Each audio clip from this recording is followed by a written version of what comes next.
Tingnan niyo po ito, ha. Napanood niyo na ba ito? Kasi may sinabi si may sinabi si Christine Fermin patungkol kay Vice Ganda. Pakinggan po ninyo, ha. Bansa, talagang sensitibo ang lahat. Alam mo, pinapanood ko nga yung mga vlogs ng mga DDS. Ang unang-una kong pinapanood yung mga Banateros. Nako, thank you very much. Di ba yung Banateros, di ba? Sila Banat Bay. Ay, syempre naman, thank you. Alam mo naman yan si Banat Bay ang leader namin. Talagang matindi yan pag bumaan natin, no. Oh. Nako, kung ako kay Vice Ganda, hindi ko na uulitin yung ganito.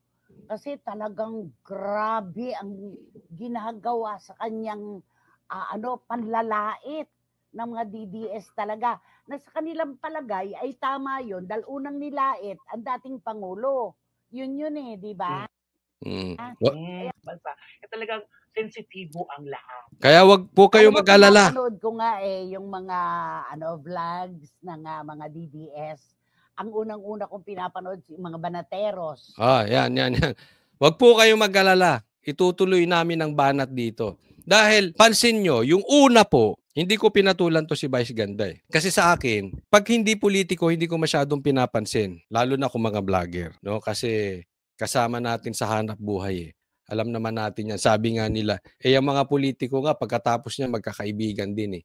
No? Yung mga vlogger, minsan ganyan din, magkakaibigan. No? So, lalong-lalo na pagka kasamahan mong iisa naman ang pinapaniwalahan nyo, hindi ako naniniwala na dapat ang mga magkakasamang vlogger, lalo na kung same DDS, nag-aaway. No? Hindi ko pinatulan to si Vice. Kaya lang ito, pangalawa na ito kay BP Sara. So, I strongly believe may karga na ito si Vice Ganda. Maaaring binayaran na ito or meron ng pinangako ang politiko rito or kinausap na ito ng politiko. Dilaw po ito di ba? Kung hindi ako nagkakamali, pinklawan ito Dilawan to si Vice Ganda. Dahil siguro, para sa kanya, gusto niyang mabalik yung ABS-CBN. I don't know kung anong purpose niyan talaga dyan. Pero dilawan ito Ito po ang salamin ng pinklawan ngayon. Sila ay nakikiangkla na doon sa mga pulahan. Alam naman natin ang proyekto at mga banat ng pulahan. Alam naman natin kung sinong nangunguna sa pag-atake sa mga Duterte. Sumasakay po ang pinklawan. Kaya nga, alam mo, pagka nakakita ko ng pinklawan, hindi nila ako pwedeng pagmalakihan. Bakit? Kinain nyo lang yung suka ninyo. Hindi nyo kaya. Hindi nyo kaya ang Duterte. Inodoro po kayo, pinklawan, dediretsuhin ko na po kayo. Inodoro po kayo, hindi nyo kaya ang Duterte, pinklawan. Kaya nga nakikisawsaw na kayo sa pula. Katulad nitong sila Vice Ganda, nakikisawsaw na sa mga atake ng pula sa Duterte kasi hindi nila kaya. Kinain na nila yung suka nila for the sake na matalo nila ang Duterte. Pero I'm sorry po, kahit itapat nyo si Risa, kahit itapat nyo si Lenny, may kalalabas lang na survey. Kahit pagsamahin nyo po, i-add mo doon sa survey yung percentage ng boto kay Sara, boto kay Tulfo, boto kay Risa, at boto kay, sino pa yan? Si Bam, at saka si Lenny. Pagsamasamahin nyo, hindi pa rin aabot sa percentage doon sa survey na bagong ginawa. Ang layo pa rin ng lamang ni BP Sara. So good luck po sa inyo. Magsama-sama kayong mga talunan. Kayo inidoro, total gusto nyo maging relevant. Kainin nyo yung suka nyo. Dati galit na galit kayo sa Marcos. Ngayon sip-sip kayo sa Marcos. Kayong pulahan. Ay, pinklawan.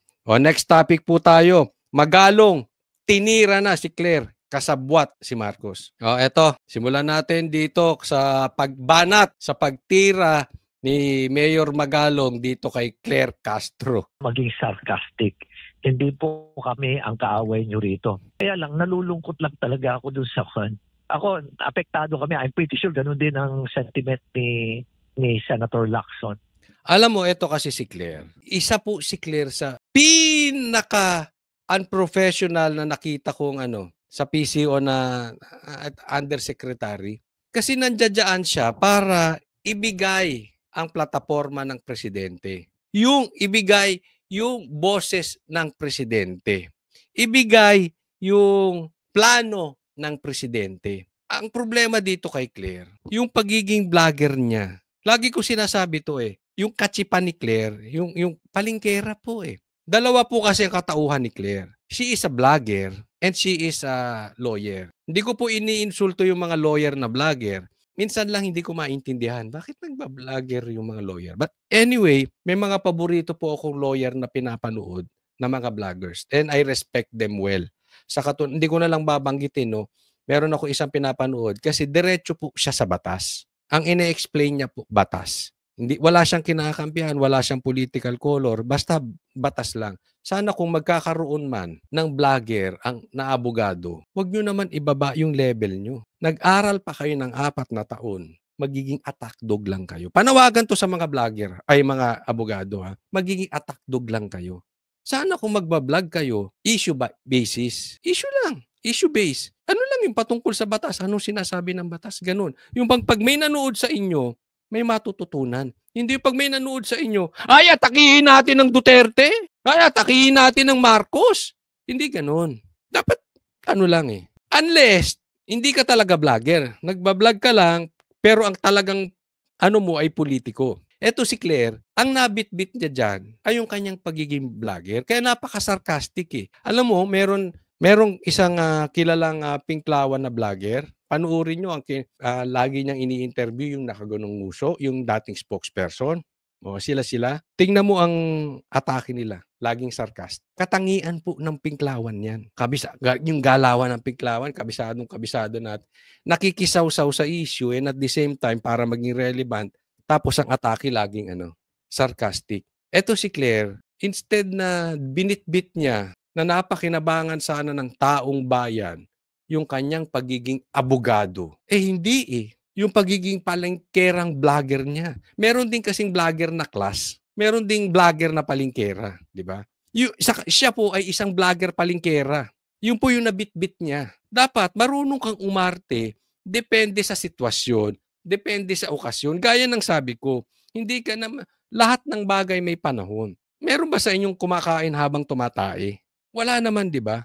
Meron ba sa inyo nagba-basketball shorts sa formal gathering, sa wedding? Meron ba sa inyo nagbabarong sa basketball court? Ganyan yung tingin ko sa mga taong hindi inilulugar yung kanilang pag-uugali sa bawat sitwasyon. In short, jologs. Puro siya sarcastic. Nagmamagandang loob si Magalong. Nagmamagandang loob si Lacson. Dahil sabi na nga ng presidente, merong mga contractors kasabwat dyan ay mga congressman. Tapos, imbis na makipagtulungan to si Claire, ininsulto pa si Magalong, ininsulto pa si Lacson, sinarcastic pa.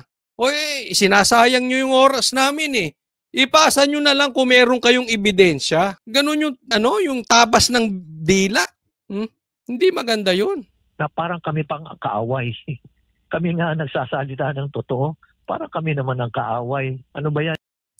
Yan nga si Claire eh. Tinan nyo, hindi lang naman kaming DDS ang nakakampansin kay Claire. Claire is just jologs. An attack dog jologs. Tinan mo, pati si Magalong, pansin. Ba't inaatake mo kami kakampi? Kasi alam nyo, si Claire, hindi yan kukuhanin ni Bongbong kung hindi ganyan. Kinuha talaga ni Marcos yan as an attack dog. Kaya nga dapat doon naiinsulto si Claire.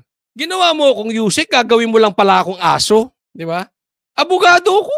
Pambihira naman. Lalagyan mo pa ako na secretary na position, ganyan lang ang gagawin mo sa akin. Diba? Parang ginawa kang PNP chief para lang gawing attack dog. That is insulting. Because they don't see any talent on you. They just see that pag sinabi nilang lundag, kahit sa 10th floor tatalon. Because they are stupid. Pati ibang tao, hindi po DDS ang nakakita. Pati sa mo si Mayor Magalong. Ganyan po kababaw yan si Claire. Yusek, Claire, bakit mo naman ganyan? Napaka-sarcastic naman yung binanggit mo ng pahayag mo na sasayangin lang namin yung oras ng gobyerno. Please look at our background. And doon sa mga binanggit ko pa noon na mga corruption, meron bang pinabulaanan doon na hindi totoo? Diba? Kaya ako'y nakikiusap lang na please, huwag naman kayo maging sarcastic. Hindi po kami ang kaaway nyo rito. Kami po yung friendly force dito. Ang kaaway nyo po, yung mga kakilala nyo po dyan sa Kongreso. Yan po ang kaaway natin ngayon dito. At syempre, yung mga tiwaling official din dyan sa implementing agencies. Ang dating kasi ni Claire, untrained dog. Meron kasi, dati ako nasa dog breeding, meron kasing trained dog at merong untrained dog. Yung trained dog, di ba, a-attack yan with the command nung kanilang owner. Ang untrained dog, lahat ng lumapit, kaaway. Ganyan po ang ginawa, ganyan po si Claire. Basta binanatan mo ang korupsyon, kahit hindi mo binabanatan si Bongbong. Gaya na sabi ni Magalo, kakampi mo nga kami. Basta korupsyon ang bibanatan mo, magre-react si Claire. In short, guilty. Untrained dog. Untrained attack dog yan si Claire. Unless, not unless, yan talaga ang training ng amo niya. Pag binanggit ang adik, attack.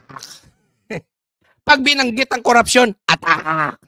Pag binanggit ang Duterte, attack. Huwag ka nang gagamit ng utak. Basta binanggit siya mga yan, attack. Hindi ako nagsabi niyan. Pati si Magalong. Tingnan nyo. Pati si Magalong, sinarcastic nyo. Sinundan lang naman niya yung sinabi ng presidente. Tama or tama-tama? Ba't inaatake nyo ngayon? Diba? Bakit sinasarcastic nyo ngayon si Magalong? Guilty ka?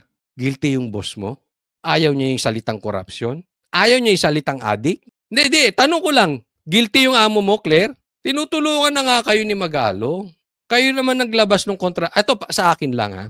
Huwag na natin paikot-ikutin. Kasi gusto daw imbestigahan patungkol dito sa flood control projects na yung 15 contractors po, sila po ang pinakamaraming na-awardan na proyekto. At iimbestigahan daw kung may anomalya o dinaya or may overpricing or may corruption na ginamit dito sa flood control. Matagal pa yun. Medyo mahirap pa yun. Bigyan ko kayo ng paraan na madali. Alam nyo kung anong madali? Simulan nyo lang. Sino ang may-ari ng contractor na yun? Sino ang may-ari ng construction company na yun? Pag may dumikit sa congressman, kamag-anak, malapit na kamag-anak, asawa, etc. na nandoon sa construction company na yon, yung mga contractor na yan, chances are, kinurap yan. Bakit? Alam nilang bawal yun eh. Bawal yun. Bakit nila hinayaan? Conflict of interest yun eh. So kung hinayaan mo, halimbawa yung tatay mo, halimbawa yung kapatid mo, contractor, tapos sila ang kinuha. Kahit sabihin mong legal, silipin mo, tingnan mo, may makikita ka dyan. Meron po kayo makikita. May palus, tapos nasa top 15 pa, yung mga na-award ng proyekto, may makikita kayo dyan. Wag na po natin paglayo-layuin. Tingnan lang nyo kung sinong politiko, especially sinong congressman ang dikit nitong mga contractors na ito. Wag po kayong magalit, Claire. Ba't nagagalit kayo doon sa mga nagsasabi at gustong imbestigahan yung pagdarambong, yung pagnanakaw sa flood control projects na yan? Nagmumukha tuloy kayong guilty, Claire. Wag gano'n, nahahalata masyado eh. Nilalaglag mo naman yung boss mo. Next topic po tayo. Session sa Senado. Isang staff ng senador umano ang nabistong nagmamariwana sa loob ng Senado. Nako, patay tayo dyan. Isang staff ng senador nagmamariwana sa loob mismo ng Senado. Nako, masama ang kutob ko yan. Kasalanan na naman ni Sara yan. Kasalanan na naman ng Duterte yan. Delikado yan. Sige, tuloy natin. Ang detalye sa exclusive agenda report ni Dexter Ganiben ng Abante. Sunod-sunod ang mga isyong pumuputok sa Senado. Mula sa umano'y demolition job para mapatalsik si SP Cheese para walang maging balakid sakaling magsampa ulit ng impeachment complaint versus BP Sara sa Pebrero ng 2026. At ang bonggacious at engranding birthday party ni Senate Majority Leader Joel Villanueva sa National Museum kahit lubog pa sa baha ang ilang kababayan sa Bulacan. Ngayon. Teka muna. Nung una, ang binabanatan si Cheese Escudero. Itong ini-issue. Kasi grabe na po ang baho ng congressman. Hindi man lahat ha. May mga kaibigan tayo dyan ng mga congressman na talaga namang magagaling. No? Pero ang sinasabi ko po ay pangkalahatan. Marami na talagang bumaho po ang congressman. Diba? Ang laking alingasaw na dinulot, nakalat niyang basurang kanilang flood control project. So gumaganti. Yung sabi ni Cheese, ang nangunguna sa demolition job dyan yung Congress, yung congressman. Itong mga bata ni Tamba. Pero syempre yan ay sa pangunguna ni Tamba Luslos, ni Bonjing. Sunod na binanatan kay Chis Escudero, ito naman si Villanueva. Ngayon naman, halatang halata, si Robin Padilla naman ang binabanatan. Gay issues at engranding birthday party ni Senate Majority Leader Joel Villanueva sa National Museum kahit lubog pa sa baha ang ilang kababayan sa Bulacan. Ngayon, issue naman ang nagtsutsongke sa loob ng Senado. Sa report ng politiko, nangamoy MJ ang Senado sa kalagitnaan ng sesyon. Nagmistulang sniffing dog sa mga kawani ng Senate Sergeant at Arms para hagilapin kung sino ang nakascore na pumasok sa session hall. Natunto numano ang isang babaeng staff sa isang CR sa Senado na nangangamoy tsongke. Pero wala ng mga ebidensya na maaring na-i-flash na raw agad niya sa inidoro bago pa siya matunton ng usaa. Ay, pala desisyon, di ba? Nangamoy. Nangamoy tsongke raw. At tiningnan sa CR yung staff ni Robin Padilla. Maaring na-flash. Wow. Nagbibintang kayo agad, ha? Connect the dots kayo, pala desisyon kayo. Walang nakitang ebidensya, maaring na-flash. Pero, bakit hindi nyo i-drug test? Mahirap kasi yung amoy, Naalala ko before, meron akong, before kasi naninigarilyo ako. Meron akong sigarilyo nun yung kulay itim. Tapos, pumasok doon sa, nasa bandroom kami. Pumasok. Ay, huwag kayong gagamit, bawal to. Sabi ko, wala po. Po kami? Straight po kami. Tapos, pinakita ko yung ito yung sigarilyo lang, namin. Amoy yung sigarilyong gano'n. Baka lang gano'n po sinasabi natin. Ako, I can confidently say, never, not even once, nakatry ako magdroga. Lahat po ng klase, not even marijuana, not even rugby, lahat po, not even cap syrup. Ayoko talaga. Dalawa ang ayoko. Droga, kaaway natin yan, at gambling. Kaya nga, pati komunista, pangatlo na yan. Kaya gusto ko mga Duterte dahil talaga sinugpo nila yung droga at komunista. Ngayon nanunumbalik ang droga at saka gambling, no? So, but anyway, baka naman kasi amoy, ang hirap basihan ng amoy tsongke. Dahil sabi ko nga sa'yo, kami ng grupo, minsan muntik ng napagbintangan dyan.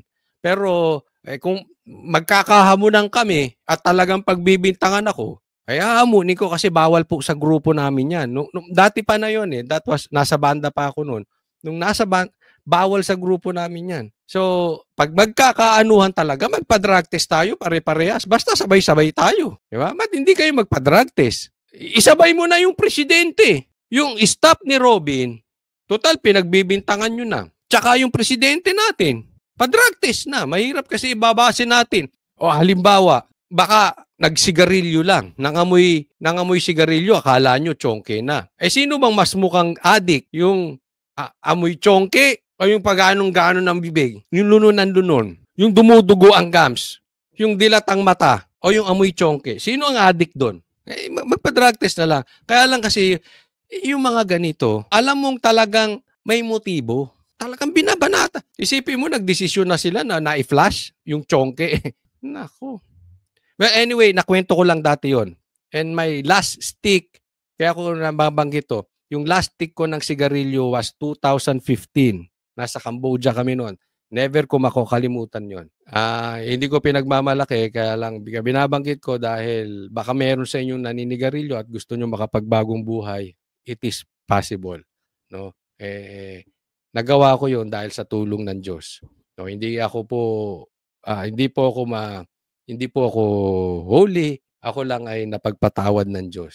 So, glory to God. Ayon kay Senate Sergeant at Arms, Major General Mau Aplasca, nag-iimbestiga na sila batay sa lumabas na artikulo ng politiko. Nabatid ng Billionaire News Channel na pinatawag na rin sa USAA ang Chief of Staff ni Senator Robin Padilla para makuhanan ng statement matapos umanong manggaling sa kanila ang reklamo. Pero batay sa politiko, dati na rin nasangkot sa kaparehong issue ang babaeng staff na ito. Pero nakalusot siya sa pananagutan dahil sa matinding kapit niya sa kanyang boss na dati rin niyang katrabaho bago sila napasok sa Senado. Tiniyak Ayan. naman So ni definitely ang pinagbibintangan nila dito si Robin Padilla. Okay? Ididikit ito kay Robin Padilla and ako hindi ko po kinakampihan. Sa tingin ko pagka mali, mali.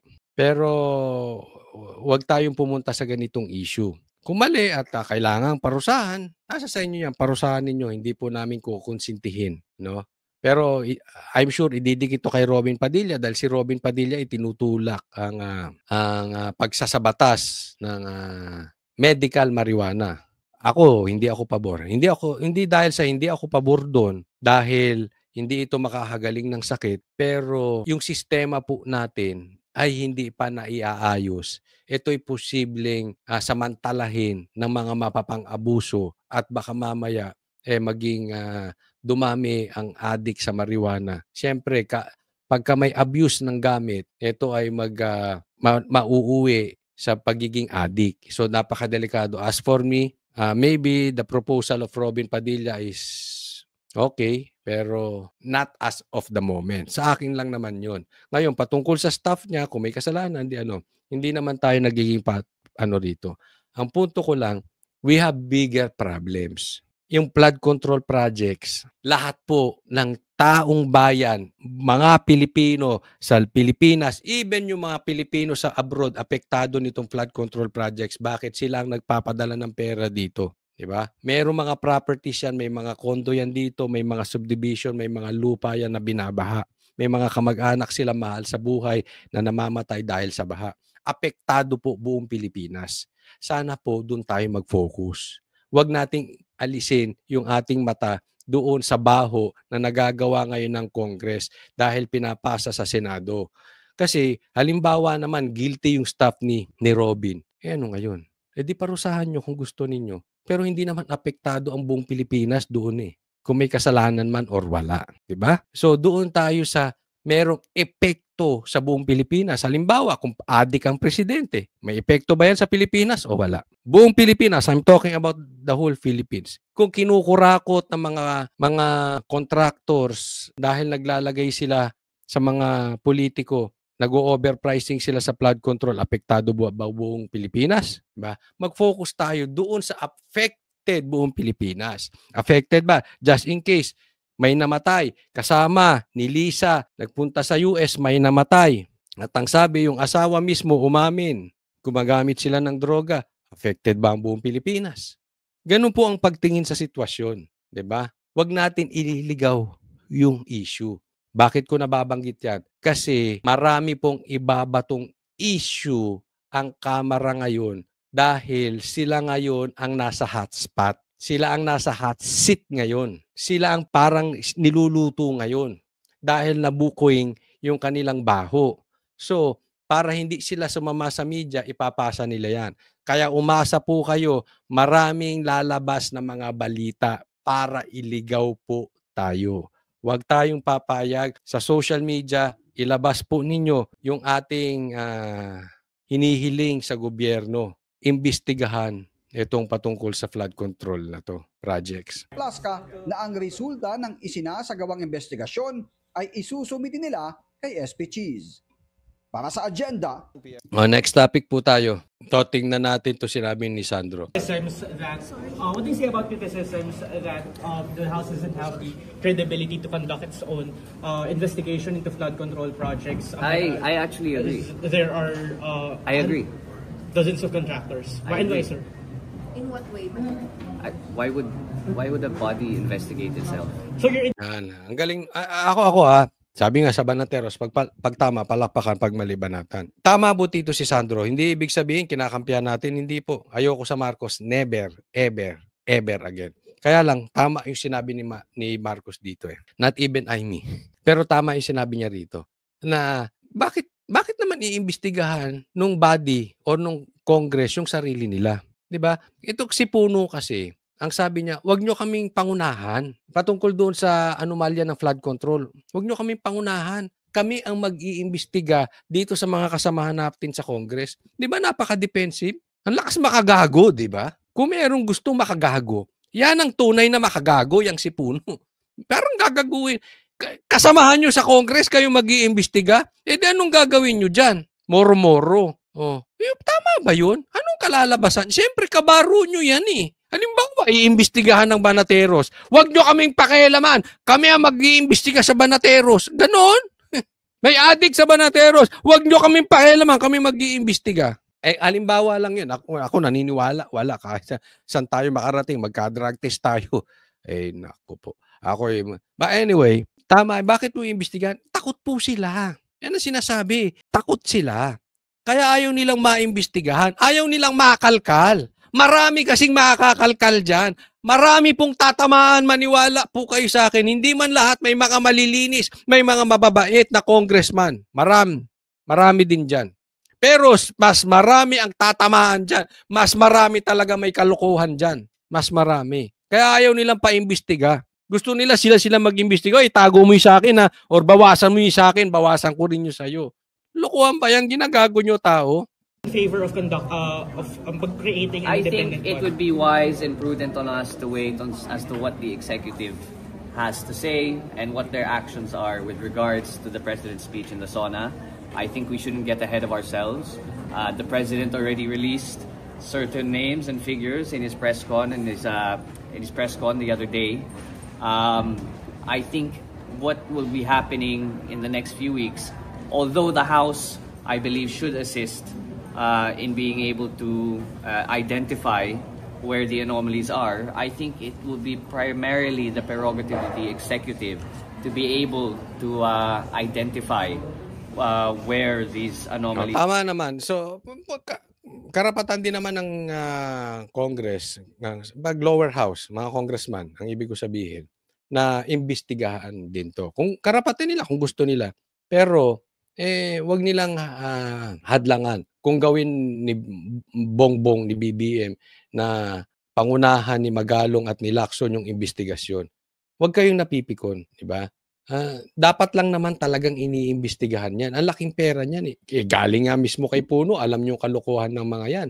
Sinabi ni Puno, di ba? Diniscuss ko yan kagabi. Alam ko namin ng mga kalokohan. Alam namin, kilala namin yung mga yan kung sino-sino yung mga yan. So wag niyo na kaming pangunahan, kami mag-iimbestiga. Magiging kung sino ang may karapatang mag-imbestiga, sino ang merong kredibilidad magsa-imbestiga. Parang ganun. Teka muna, Puno, alam niyo na pala dati.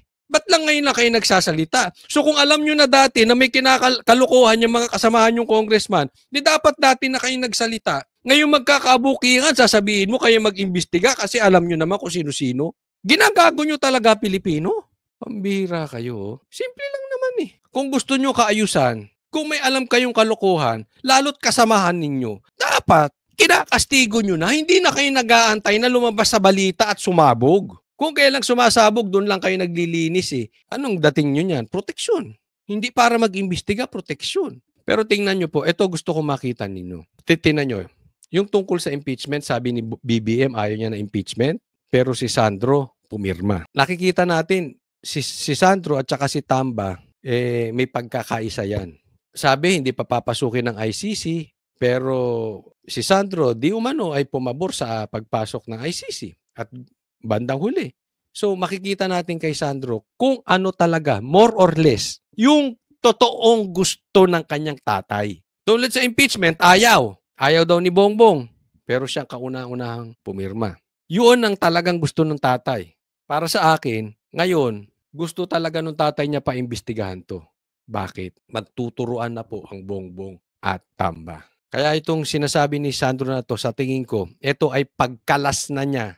Indirectly, syempre, magiging civil pa rin yan. Pero ito'y kumakalas na siya. Syempre, doon pa rin yan sa tatay. Marcos pa rin yan eh. Diba? Kakalas na yan diyan kay Tamba. Ito na yung time na sobrang sumabog yung kalat. Sumabog na yung bahong tinatago nila. Kailangan nilang iligtas yung sarili nila. Paano mo ililigtas yung sarili mo sa kapahamakan na ginawa mo din kung hindi magturo ka doon sa mas maraming kinalat? Naiintindihan nyo? Kaya dati yung sinabi ko pa, abangan ninyo, sabi ko, di ba?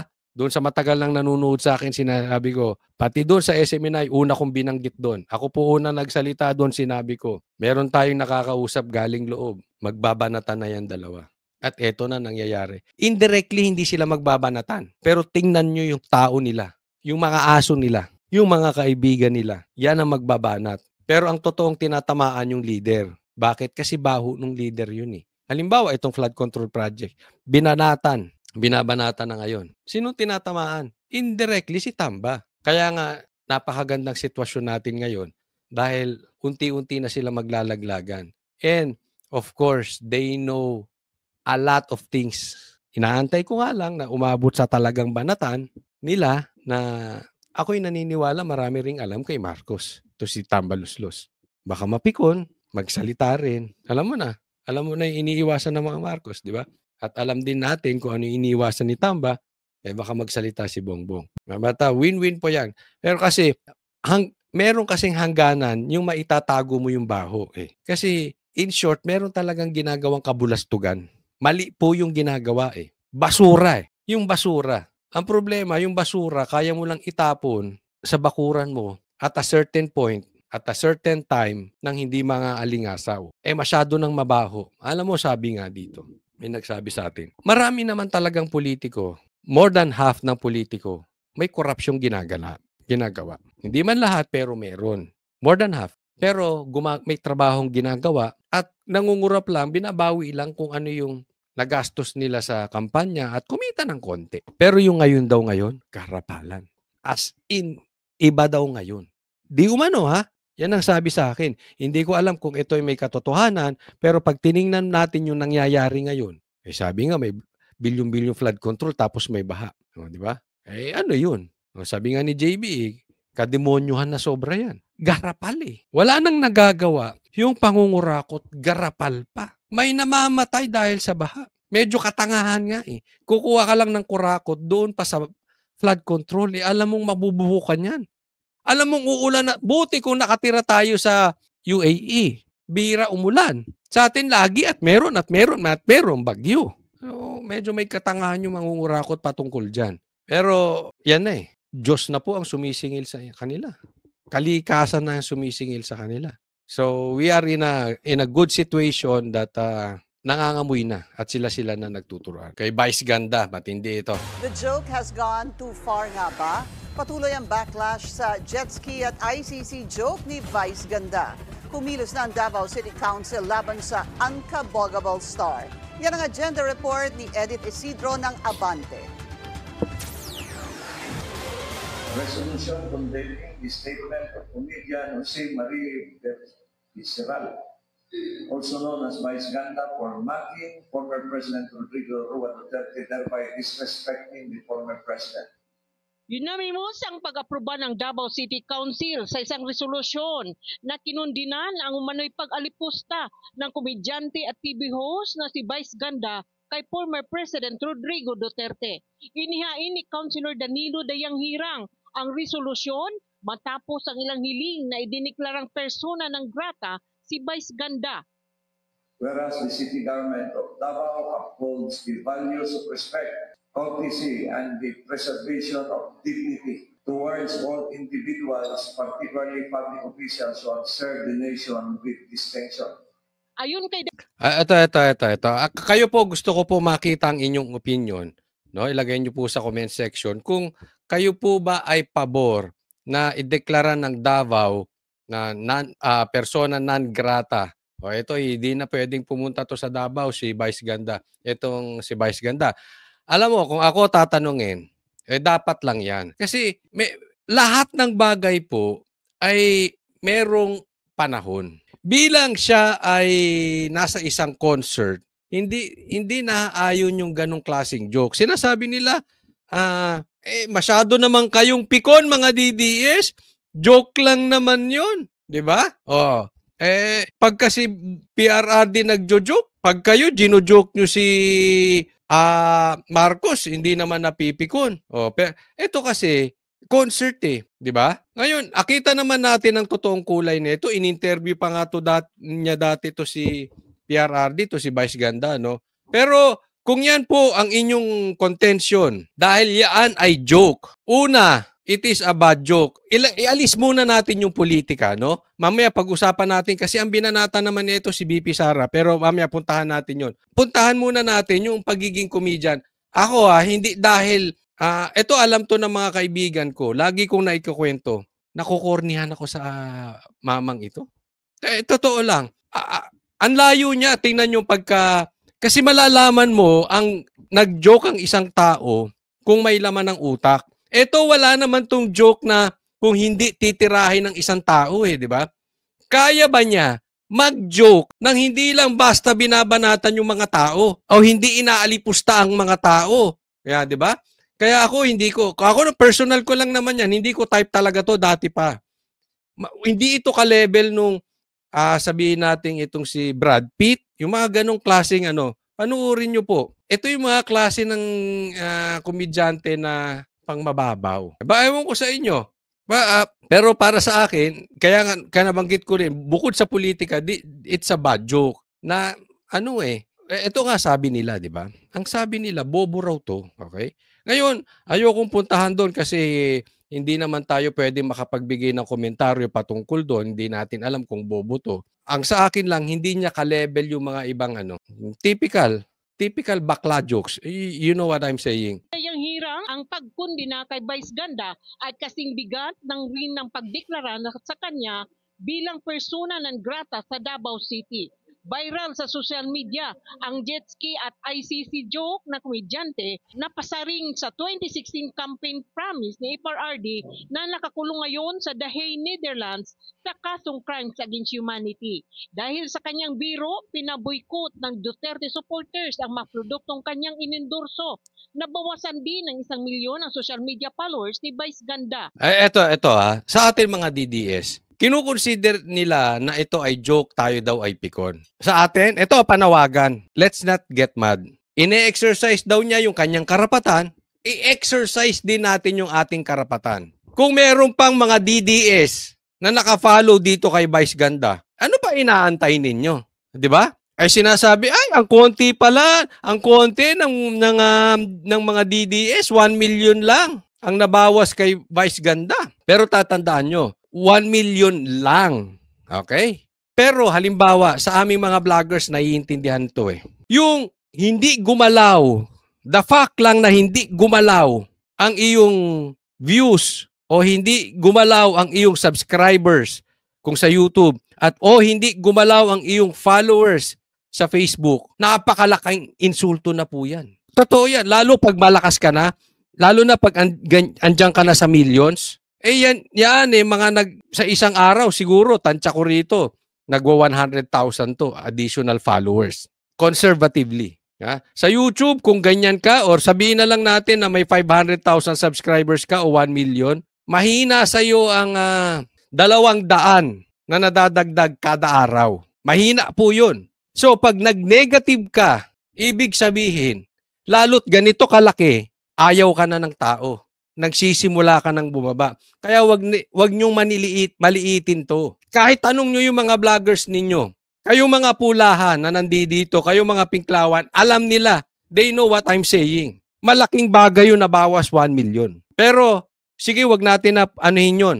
Ang kausapin natin dito yung mga DDS. Naka-follow pa ba kayo dito? Ano pa inahantay nyo? Diba? Oo, karapatan niya mag-joke. Karapatan din natin na hindi mag-follow. Karapatan din natin mag-unfollow. Ganun din. Ano sabi ng isang abogado? Di i-boycott nyo. Dapat i-boycott nyo. Halimbawa, yung kanyang mga pinopromote na product, McDonald's. Halimbawa na lang. Paborito ko pa namang burger chain yun.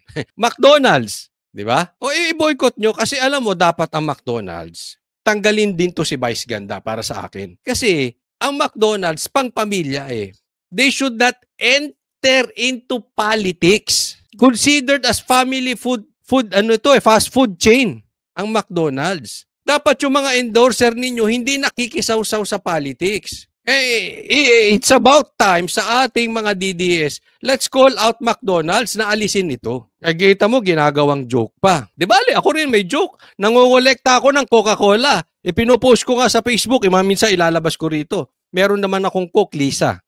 Tambalos-los, Martin, Junior. Kung para sa kanya yan, joke yan, karapatan niya, let's do our part. Yung karapatan nating mga DDS. Hindi raw napanood ni BP Sara ang biro ng artista at ipinaubaya na niya sa konseho ng Davao ang desisyon sa isyu. Pero matapos ang patama kay FRRD sa concert, Ang busy naman ang pinasaringan ni Vice Ganda sa isang segment ng kanyang noontime show habang nag-compute ang isang contestant sa nagmamahalang mga bilihin, hinirit niya kung magkano ang confidential fund na isa sa mga isyong kinakaharap ng pangawalawang Pangulo. Ang pangit ka na. Alam mo, kung kayo, ako payo ko lang, kung magbabakla kayo, magpaganda na kayo. Hindi parang ganun eh. Yun yung lagi ko naririnig niya joke. Kung magbabakla ka din, dapat matalino ka, maganda ka na, no? At mayaman ka. Ayun, nakuha niya mayaman. No, ako hindi ko kinukunsi. Hindi ko dinadown ng mga bakla, pero hindi ko kinukonsinti, okay? Pero yun lang eh, joke eh, sabi nila, eh, tayo naman ang mag-joke, 'di ba? Bakla ka na, pangit ka pa. Saan ka ba matutungo, 'di ba? Sana nang bakla ka na, ginalingan mo na, 'di ba? Di nagpaganda ka na lang sana ng maayos. Or nag-aral ka para hindi ka bobo. Di ba? Kasi ako, aalala ko yung mga kaklase kong bakla sa hindi ko nababanggit school. O alam to ni Attorney Vic kasi kaklase namin yan. Kaklase ko yan. O, yung mga bakla sa amin matatalino. So sana nagpakatalino ka. Anyway, puntahan natin yung sinabi niya. Binanatan niya pati si BP Sara ngayon, confidential funds. Ano sabi nung iba? Kayo naman, mga DDS, mga pikon kayo. Joke lang naman yun. Hindi po. Ako naniniwala ko, hindi na joke. Posibleng binayaran to. Posible lang ha. That is my opinion. Posibleng may bayad na ito. Posibleng wineponize na ito ng mga politikong galit at hindi kayang manalo kay BP Sara. Posibleng bayad na ito. Posible ha. Posibleng bayad na ito si Vice Ganda ng mga politiko may pangarap pero hindi kayang talunin si BP Sara. Dahil hindi na joke to eh. Yung pagtira niya kay PRRD, sige joke. Ngayon naman ang tinitira si BP Sara. Again, nagkataon lang. Joke hindi. Kasama ito sa mga demolition job na ginagawa. Wala naman nangyayari sa gobyerno natin kung hindi dahil kasali ang Duterte. Meron ba silang galaw na hindi nila i-connecta sa Duterte? Even yung kanilang spokesperson sa PCO, si Yusek Claire, walang alam, bobo rin. Abogado na bobo rin eh. Pagtatanungin mo patungkol kay Marcos, pag-aaralan. Tanungin mo patungkol kay BP Sara, ang daming alam. Di ba? Yan ang kanilang style. Hindi ko sinasabing si Marcos ang nagbayad dito. Pero definitely may nagbayad dito. Marami pong insecure na mga politiko ngayon sa Duterte. Especially kay BP Sara.